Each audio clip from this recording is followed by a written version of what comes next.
What is up, everybody? This is your boy Jay Reed coming at you with another episode of Sports Blitz Media.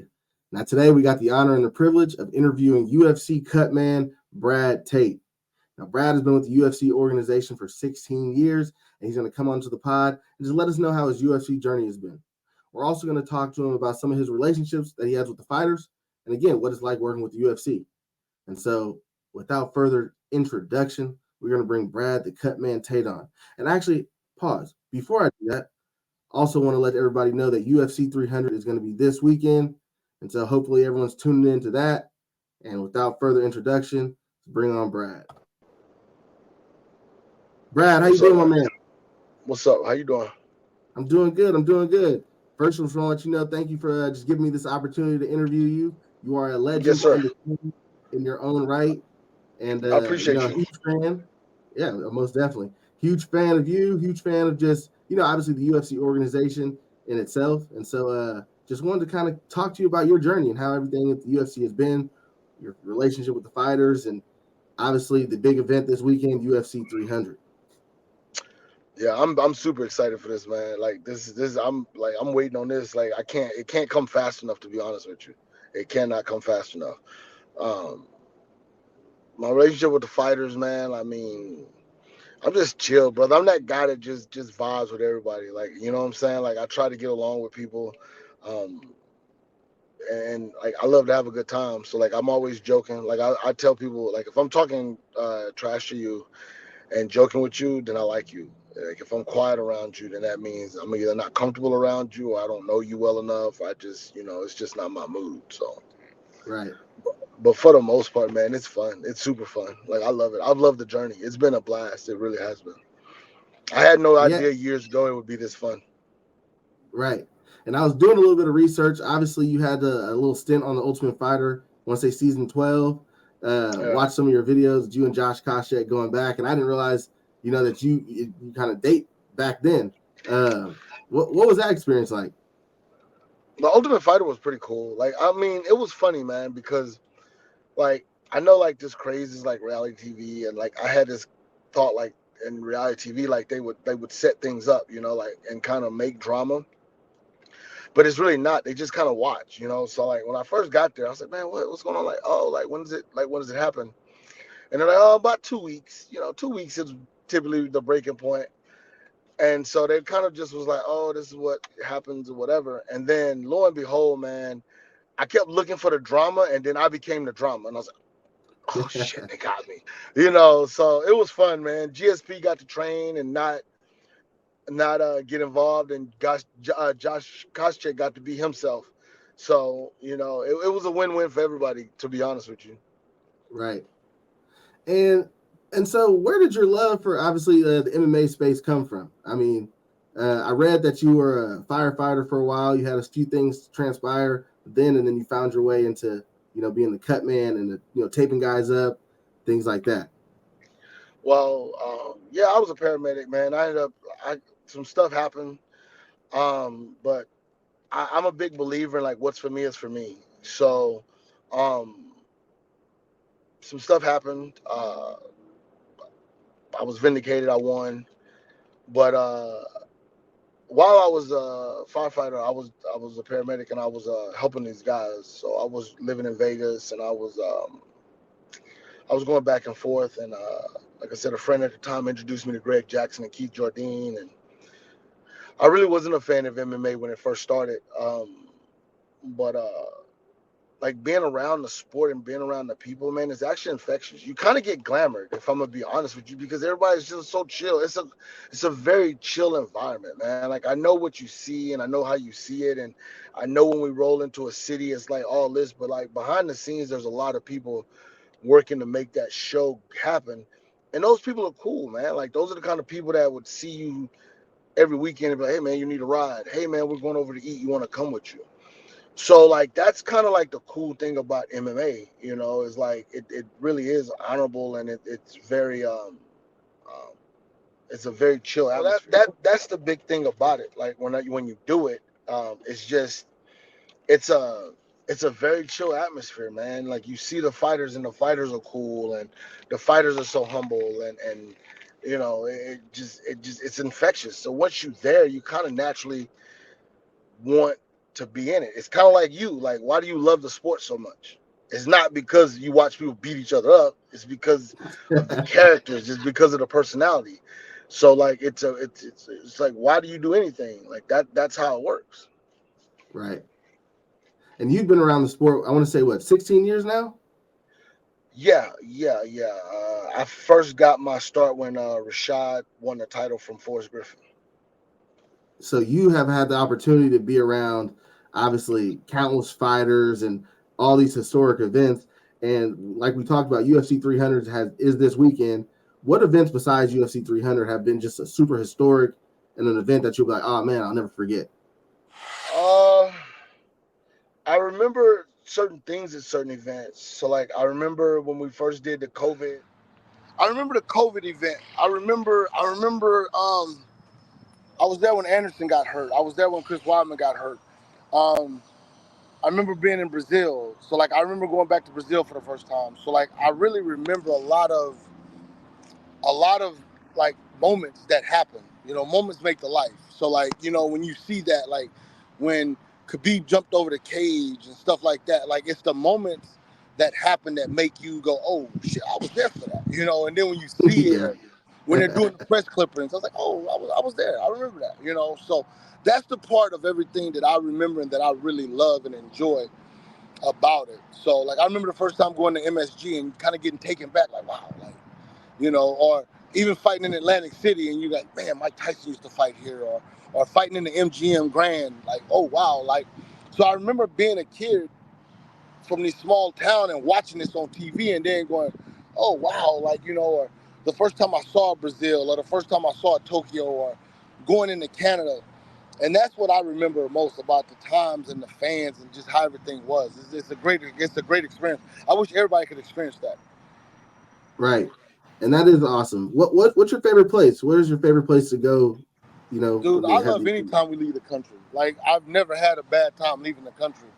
Um, you're well embraced, and then you see how other people live. Like, I know, like, I'm proud to be an American, but there's a big world out there. So it's great to see how other people do it and go, oh, okay, I wouldn't quite do it this way, but like, I've never, bro, like, I don't want to sound like a cliche or a Hallmark card, but I truly do love life. You know what I'm saying? Like, I mean, Right. I do have my moments, but for the most part, man, the smile is genuine with me.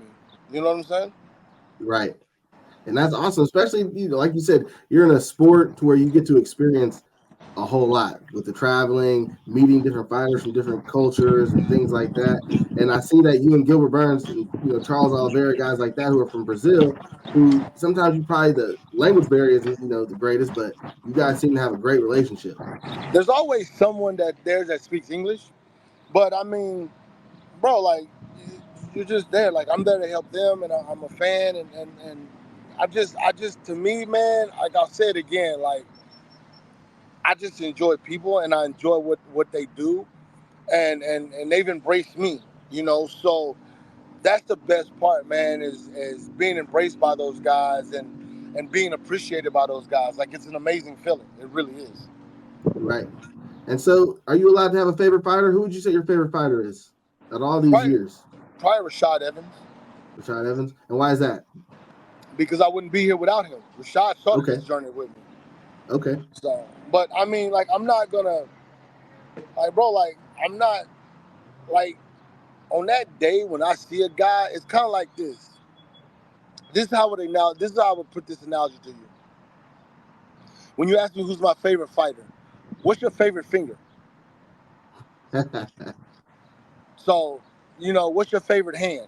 You know, I'm left-handed, but I mean, shit, I would miss my right hand if I lost it. So, like, I'm not gonna, like, and all the fighters are easy to work with, man. That's the thing. Like, I mean, you meet these guys, and these guys are like, they're bigger than life, but at that moment, you're up there with them, and they're just like, hey, man, what's up? Hey, I remember you.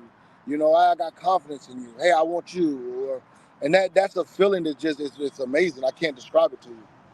Right. And so UFC 300 is this weekend. What is an event like this going to be like? Obviously, it really will start today with the press conference and then lead on to tomorrow and then the weekend. What is that going to be like? Electric, man. It's gonna be electric, bro. I mean, like I was telling somebody the other day, like you do not know the energy. Have you ever been to a real fight, a live fight yet? I've never been to a UFC fight. I've been to like a Bellator event and smaller events, and I know it's not the same at all. Just from what I see from obviously videos and things like that. It's not so much as that, man. But what I will tell you is the atmosphere. The T-Mobile would be charged with so much energy, so much energy. I mean, that this weekend, just this week buildup is filled with so much emotion. There's people in Brazil, there's people in China, like there's people that have bought into this. Like there's people that just this it's their countrymen fighting. You know what I'm saying? Like Yeah, this shit is big, bro. So the emotion and the energy is walking into that arena and hearing Bruce Buffer say it's time. And bro, from the start of the fight, you got Cody Garbrandt and Davison Figueiredo. I mean, bro, like, do you understand? Like, from yeah. the moment, like, all I know is when it's finally done and I leave T-Mobile, I'm gonna probably go somewhere and sleep for a week. Yeah. So I mean, like I said, you can't put something like that, bro. You can't unless you're there. I mean, this is gonna be an amazing. It's gonna be amazing, bro. Yeah, seats are going to be filled the moment the opening fight. And then I got friends there, man. I mean, my friends are fighting. I mean, bro. It's you just can't just I can't. I mean, imagine a roller coaster, which is an old saying, but imagine being here and then boom, and then back here, and I mean, Yeah, it's just, bro, it's that arena's gonna be so charged, and then Dana walking out, people, I mean, to put this into perspective, UFC 400 is 8 to 9 years away, right. so this is this is, I mean, bro, This is it. this is like a Haley's Comet moment, bro. Like, I'm not. Yeah, I mean, there's people that have been here, man. I was actually lucky to see UFC 100, 200, 300. And I was just actually starting to think, like, damn, when am I not going to be able to see a 400? Like, I hope I'm around for 400, maybe even 500, but I might not get 600. You know, there's people that might not make it to 400. You know what I'm saying? right. So this isn't, to use the word cliche, epic event, bro. I've argued with some of my friends that play in the NFL. I think this is bigger than the Super Bowl. You get the Super Bowl every year. You know what You I'm don't get saying? anything like this. You don't get UFC 300 every year. You know what I'm Right. saying? 301 won't be whatever. So it's just, man, and it brings you back to the old and the greats and just, bro, like, I mean, people ask me about how can I be a cut man? Who was doing that 16 to 17 years ago? Who wanted to be a cut man 16 to 17 years ago? So the sport has just grown to a level, man, and it just, God, like, then you start to think about it, it's like, where's this shit gonna go? Where's the top? Where does it stop? You know, and Right. it's a hell of a product. And do you just do the cut man just for the UFC, or do you do it for other organizations? I only primarily focus on the UFC. I mean, I can do boxing and I can do other events, but bro, like the UFC is like kind of my loyalty to them. So Right. they gave me an opportunity when nobody else would, and look what it is. So I'm very appreciative of it. So, and I got a lot of stuff going on, man. I just don't have the time. Right. And speaking on like obviously being a cut man, obviously what is it like having to go in there and patch these dudes up, with only so much time? And also, to offer the round, I know you got a few things to do. What's been one of the worst cuts you've seen? Bro, I can't remember. Like I get asked that all the time about cuts and stuff, but I don't, I don't remember. I mean, that's the thing. Like it all, like I told you, it's all about moments. So Right. I mean, I can't. And then on top of that, man, it moves so fast. So once the arena's gone, I'm kind of on to the next. I don't remember the worst cut. And then I'm honestly like, I remember the TJ Dillashaw cut that people were talking about it. That was like my first cut that was kind of like vertical. Um, but like you've seen them all from the scalp cuts to the cut behind the ears. Like, so like that's the thing that I would say is like I don't remember my cuts per se, I just remember when I get bashed about him. So I remember Yoel Romero's cut when Big Dan said I put too much grease on it. And I remember a cut in Toronto where I got criticized for not using the inswell. And I got kind of beat up on for that. So I remember the things where I don't do good, but I don't Right. remember like big cuts. Yeah. So. Yeah, no, I mean, hey, like I said, I know you got things to do, and I would love No, if, go ahead, brother, go ahead. I told you I would do this, so like I want no, to be for true to my sure. word. No, for sure. So I had seen that you were talking about in an interview you did where you were accidentally poked one of the fighters in the eye, and he went out there and had to fight. Can you talk to us about that a little bit? That was my very first moment.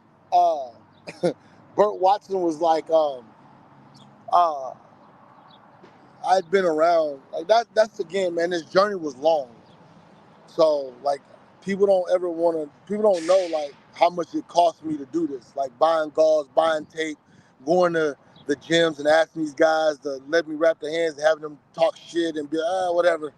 Then coming to the UFC, not getting paid, doing red and blue tape for years, and then finally Burt puts me in and goes, "I'm sorry." Burt puts me in. Burt puts me in and basically tells me, Burt finally puts me in and goes, you know, don't fuck this up. And then the guy comes out there, he's Brazilian and he's dancing, and then I poked this guy in the eye, man. It was, yeah, it was not my finest moment. And then looking at Burt, telling me, yeah, you didn't take you long to fuck that up. Yeah, that was funny. Very first time. Boy, thank God I got better. Has that ever happened again? No, because I've kind of learned now, like, to either kind of like talk to the fighters and be like, hey, and now like the fighters are, like I said again, man, everything's evolved. Like everything's aware now. Guys know, hey, like I'm here, like I got to do this, and you kind of look at them a certain way. So, and then you learn to take more control now. Before I didn't really have like that awareness. Like, hey, man, like sit your ass down. Like now I'm kind of like, bro, stop. And you got to get it done. So, and these guys are a pleasure to work with, man. They make sure you get it done, because they realize you're there to help them. Right. Yeah, no. When I had watched that video and seen that interview, I was laughing. I thought it was kind of funny. I was like, but hey, but the guy Yeah, still went out there and he won the fight. bro. First time ever. I was like, oh shit. Like, yeah, it was. I was shocked. I'm not gonna lie to you. So what's one of the biggest things that you've seen, one of the biggest changes, obviously, in your time with the UFC, what is one of the biggest things you've seen change, with this organization? The product has gotten better. The product has gotten better. It's gotten bigger. Like the UFC uses social media better than anyone, So everything's accessible. Like you're telling me about a podcast that I did a couple of weeks ago. So like everybody knows you, and so now you're able to build this rapport with this person. There's people that like will call me and talk to me, and I really swear it's like I'm talking to an old friend. Like, oh shit. So that's something that I'm learning. That you do a podcast, you're like, man, this guy only has like 150 people. But somehow people are starting to realize, and like they are, like everybody's just friendly now. People know me. Hey man, what about this? And hey, do you remember this? And hey, you met me in San Antonio, or hey, and so uh, the fans are loyal, man. Like they these guys save their money and they come to see us. So you know, a lot of people laugh like, you remember me? I'm like, yeah, I remember you. Like like I remember like, and I try to give people that moment. So that's the one thing that I will say about the sport is it's gotten better. We've become accessible by Instagram and all that stuff. So that's the thing that I think is even better. Like they guys were superstars when they were fighting, but like these guys are becoming mega stars now. You know, Right. and that is the thing that I would change. Like you got a Conor McGregor, you know, Daniel Cormier, like Rampage Jackson. You remember like back in the day, champions were regulatory superstars. Now hell, just great fighters are superstars now. You know what I'm saying? Guys that Yeah. haven't even won belts now are amazing stars. That is in itself, man. I hope you do editing. I hope this ain't live. I, So I got you. that in itself is what we're dealing with. And but yeah, man, it's become better to me. Like it's a better product, you know. Like there's things that we didn't know when we first started, but like now it's like, oh, you know, and the UFC is so good at adapting. Like when I first started, you know, you didn't use gun tours, you know. The UFC is very, very, very nice to their fans. Very nice to their fans. You know, so you have access to us. You have access to the cage. Can you hear me? Yep, I can hear you. Yeah. So you have access to the cage. You have access to pretty much anything now, man. They're really good about that. You know, you have International Fight Week. You know, fans can come get their hands wrapped. It's just amazing, man. It really is. It's really, really fun. Yeah, that's awesome. And again, I need to make my way to Vegas for one of these UFC fights. One of these days. Where are you located? I'm in Northern California. We just was in California. I think we should be coming back to California. I don't know when, but I know we're coming Yeah, back I have to look at the schedule because But yeah, I'm already knowing. And here's what I will tell you: if Vegas, because don't get me wrong, Vegas is epic, you know. But like, if you can't do a Vegas, man, do a St. Louis. You know, you just want to get to the building and see the show, bro. It's an amazing production. Uh, I feel like, and yeah, I may be biased, but there's a reason why, you know, the UFC is king of the sports right now because we do what we do. You know, we put on a hell of a show. You know, from the Bruce Buffers to the John Annix, to the DCs, to the commentating, to the lights, to even the fighters, man. The fighters get kudos because they help bring you a great product. I mean, they've put on some badass fights, you know. So that's why I'm excited about UFC 300. I mean, they got some bangers on this card, man. They got Straight bangers. Anybody fighting on UFC 300 could headline a fight or have headlined a fight. Yeah, you know what I'm saying? Headline a pay-per-view, a fight night. I mean, whatever. Like I said, like you said, the opening fight is Cody Garbrandt and Davison Figueiredo. I mean, if that doesn't speak That's volumes, two former champions. Yeah, like that's two former champions. Like two guys in their prime, still hunting for gold. So it's a lot on the line, and that's what's awesome about the UFC. Every fight means so much. It is, and I mean that's again, like I said, bro. Like you gotta.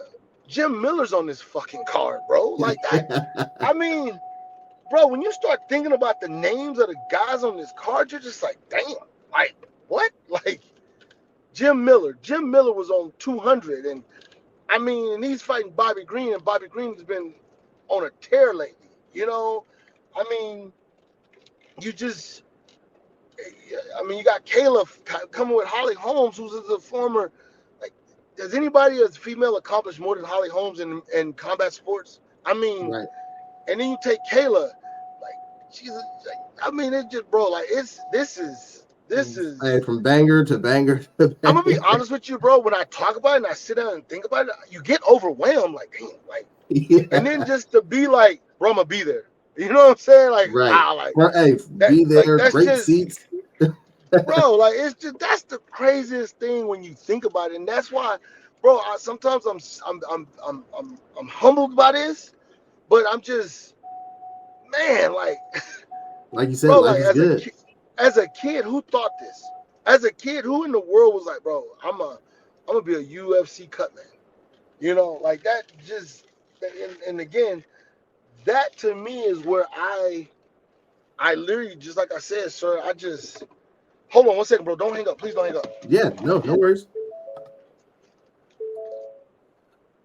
So like, this is what I love to do. So imagine meeting your fighters and sitting down, chopping them up with them, and like, even like to you, man, who's your favorite fighter? Like, what do you like about the sport? What is it that makes you say, I gotta buy this pay-per-view, I gotta tune into this, I gotta do this? What is that for you? I mean, it's almost everything that you said. It's the atmosphere. I mean, obviously, it's the fights itself, knowing what's at stake for a lot of these fighters, knowing the work that they put in, to get to this point and be on a card like this. It's just, I mean, again, from someone who's never been to an event, but just knowing and being a fan of the sport, it gives me goosebumps just talking about it and hearing you talk about it. Someone who's gonna, like I said, gonna be there and really gets a chance to interact with these guys.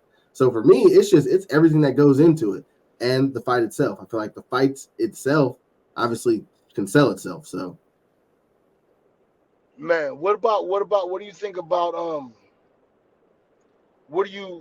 so how did you get into podcasting? What made you do this, brother? so I'm a big sports guy. Like I Okay. said, I live in Northern California, and it's one of those things where it was like, this is something I've always wanted to do. Went to school for communications, ended up having kids kind of early and things like that. So kind of stopped, chasing my dreams. And then just recently had a kid, and with the time that I had off, I was like, you know what? It's about time that I kind of start doing what I need to do in chasing my dreams. If I can make money off it, great. But just doing it and being able to network and communicate with guys like you and beyond, that's a win in itself. And So what do you do? I just work at a warehouse out here in Northern California. Nothing major. It's always, man, see, that's the thing, man, that is major. Because, like, you got to look at everything in the parts of whole. Like, bro, like, I don't know what warehouse it is, but at that moment, bro, you doing your job is keeping some. It's kind of like the human body. If you look at everything like that, like, you might not think this artery is important, but this artery is taking this to there. So, like, I mean, and that's kind of like when I talk to people, like, I want them to realize, like, bro, like I laugh when people shoot me a message on Instagram, like, oh my God, I didn't expect you to respond. I'm like, why would I not? Oh, because like, bro, like, why? Why would I not? Like, oh man, and I get it, bro. Like, I do, like, but I just feel like it's too much of, like, I love it, but, like, bro, like, I just want you to be like, yo, man, that's my guy. Like, if I see you at a fight, like, yo, that's my guy. Like, not like, and again, like, I'm not playing it down. I do understand, but that's what I love about the fight game. Like, bro, like, do you understand? Like, I've never fought in my life, and Mm-hmm. Gilbert would murder me. But you know what? I can wrestle with him, and guess what? He doesn't break my neck. You know what I'm saying? Or Right. they make. That's the best thing I can tell you about professional athletes. Like even like when I went to, so like in Florida, like I trained at this gym at XPE, and XPE is like where these guys train, and they get ready for the combine, they get ready for the NFL, but then they come back and they train for the season. And bro, I went in there, and you understand, like I'm fat, I was out of shape, but those guys welcomed me in there, bro, and they pushed me. Like they literally were just like, bro, like let's go, bro. You got another set. You working out with us, and of course, like, no, I'm not fast. But like, hey, bro, you can run down there, and that's the same thing in mixed martial arts. If I went to roll with Gilbert and have time when he's choking me out, he's like, hey, come on, man, you got to do this, you got to move here. Can you imagine that? Like, this guy's world renowned in jiu-jitsu, and he's over like, hey, bro, come on, like, listen. And the other guys are sitting there, and Gilbert and I start wrestling around. They start coaching, Tate, move your arm here. Okay, do this. Okay, bring, bro. Coaching you up. That's what makes this better than anything. Like, bro, like, you'll go to, like, so you'll be at the Apex, and you're watching a fight, and Aljamain's sitting there, and he's coaching a guy. You don't even know this guy. He's like, bro, he's on the contender, and he's coaching these guys. Like, hey, come on, man, you got to don't do that, bro. Do this. Feint, use your jet. Like, bro, that's what I love about this sport. So even like when I'm talking to you, brother, and you sitting there like, oh, bro, I'm just there. Like, no, hell no, bro. You want to be the best warehouse person. You want to excel at this, bro. And what you do is important, bro. And if you think it's important, then it becomes important. And then once that happens, you levitate and you go to the next thing. The same thing with your podcast, bro. Like, I expect in 4 or 5 years for you to be with the blue check and your podcast, you got 100,000 followers or whatever, because your product is there and you took pride in it and you put that effort in there. It just wasn't like, yeah, man, I just got a small podcast. So that's why even when I do these podcasts, bro, I'm like, yo, like, you're getting me. This is the real me, Mm-hmm. And if you check and watch any other podcast I've done, you're like, damn, he said the same shit. Like, he, like, you know what I'm saying? Like, so Yeah. that's the feeling, and that's the thing that I love about MMA and everything, man. So that's where I'm at with it. That's where I come from, that belief with everything, man. So that's what excites me. So when people go, what is it about MMA? It's that.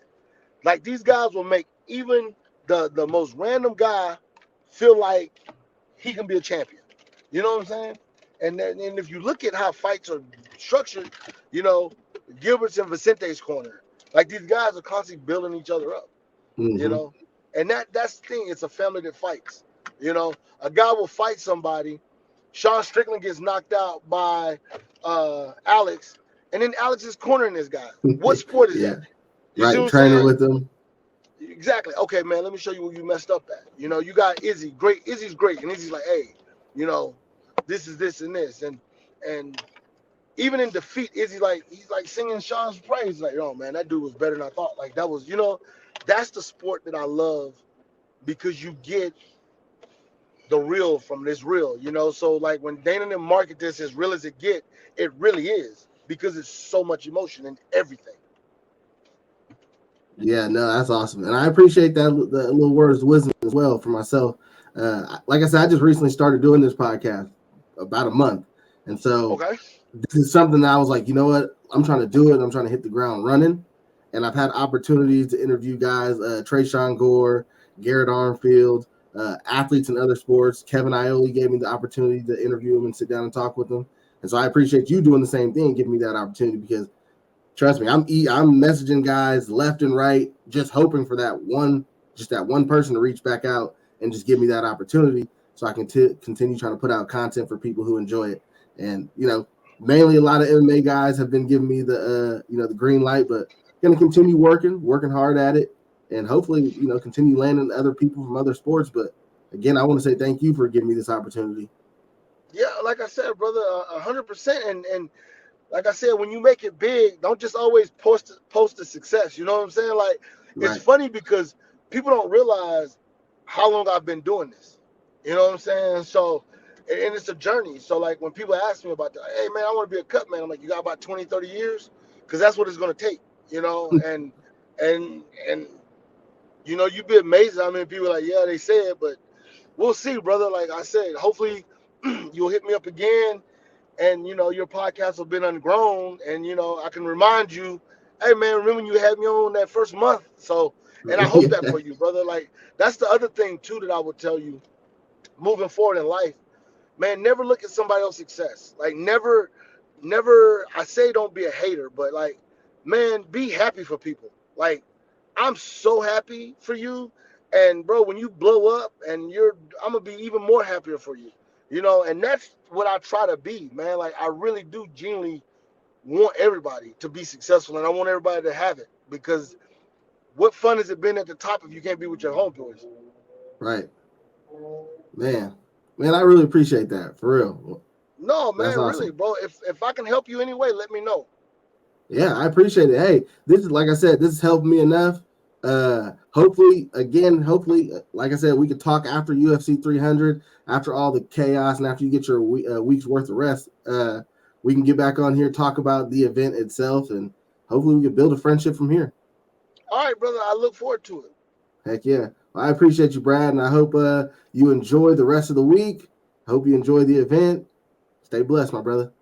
You too. Have a good one, sir. You too, boss. All right, bye-bye.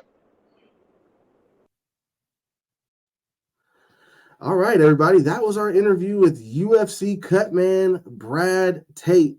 And if you guys, listen to the pod, that was actually pretty good. He was super inspirational, gave me some game. I think I just made a friend in Mr. Tate himself. That was awesome. So hope you guys enjoyed the pod.